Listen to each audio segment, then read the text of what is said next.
Hey everybody, it's Chav and Nobody Else's Auto. We're out on Rocky Mountain Race Week, and the route actually took us right by our good friend Jim Wicks' place. So I had to give him a call and say, hey man, I think we're gonna be pretty close to you. So I told him what the route was, and he's like, you're actually driving right past me.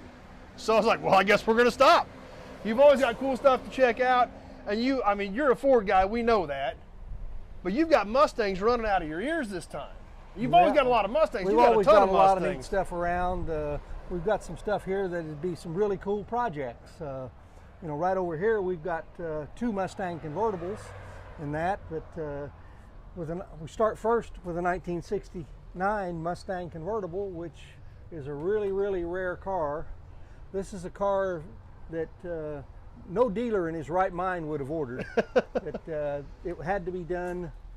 It had to be done it had to be an individual ordering the car. Specifically, because nobody in their right mind would order a 302 4-speed power disc brake convertible. That is kind of odd. Yeah, the dealer would not. He wouldn't take a chance with that car on his lot because it didn't have enough.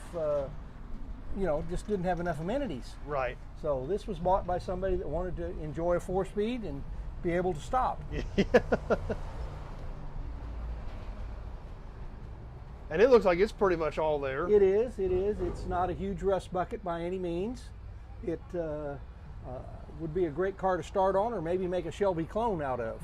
And that's another thing to think about is, you know these cars so well. I mean, you're one of the best in the country, hands down, on Shelbys and Cobras and Mustangs. So you know what's important to look for on these cars, what somebody's looking for a project. Absolutely, and I try to find stuff that I like, and if I like it, I figure somebody else will like it. Yep. And not only do you have one, you've got 2 Mustang convertible projects. Yes, we do. The other is a 65 that was poppy red originally. This is a car that I actually sold to a fella several years back, and it was a running, driving car when I sold it to him, and he decided he was going to restore it. But here it is today, and this is what we got. It is. So his project ran out of gas, but it's ready for somebody else to go. Ran out of gas for sure. There's lots of neat things you could do with this car. It's not a huge rust bucket by any means, and I can't wait to see this car back on the road again. Yeah, it'd be a sharp car.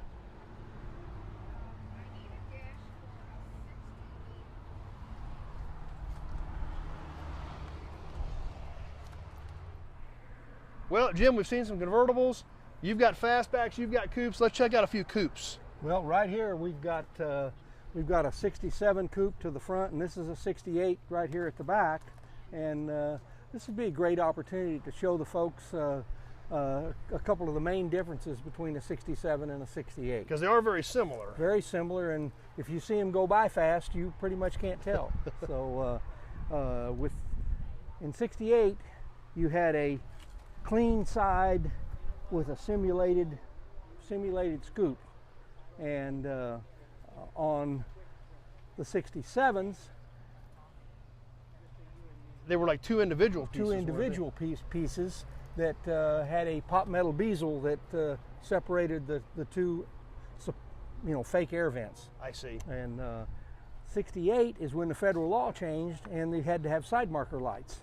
So there would have been a side marker reflector right here, and up in the front fender on the 68 we would have this side marker light. The 67 does not have those. Those are the 2 of the quickest ways that you can tell a 67 from a 68. But as I said before, if you saw it go by on the street, you'd have a hard time distinguishing what was what. Well, and you've got a few more Coupes over here too. Yes, we do. You are the Mustang guy, so I guess we got plenty to see. We've got a really cool little starter car over here that it'd be a great runner driver for the folks.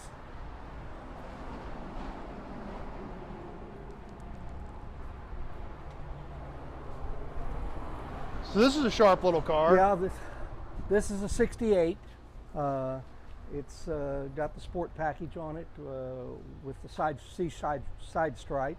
And again, this is a good one. You can see the reflectors in the side marker lights and the simulated scoop.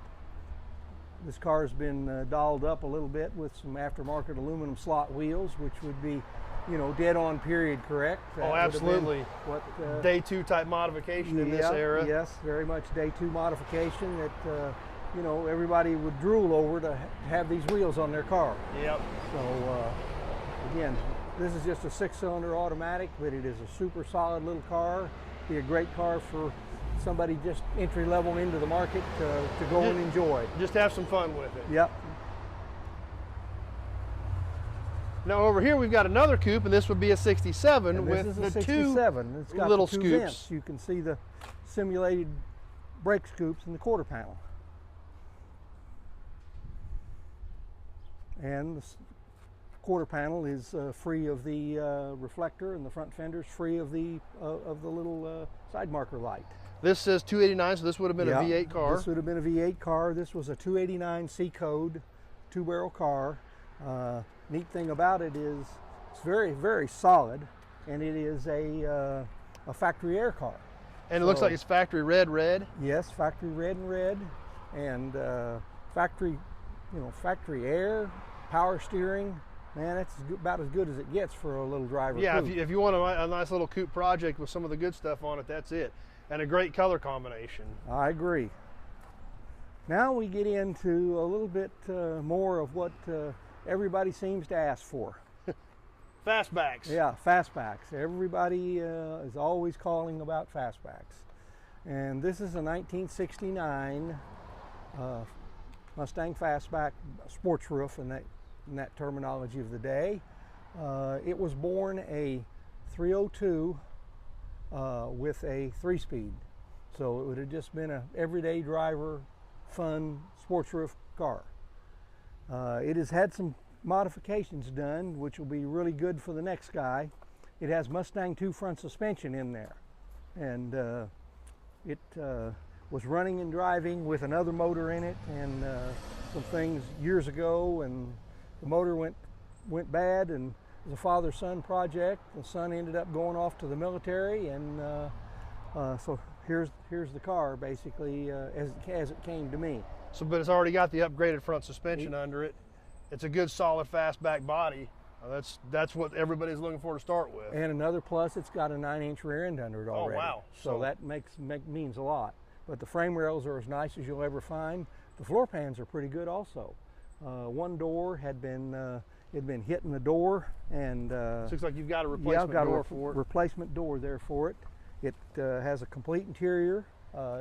It's not a fold-down seat car, but all the back panels are there. So, you know, this would be an awesome starter right here. Oh yeah.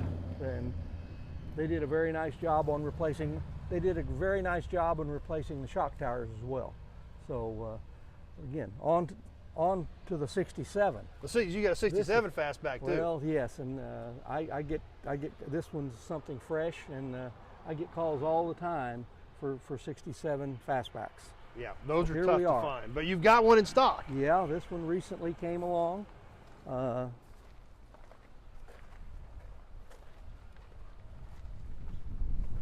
I was kind of holding up on selling it because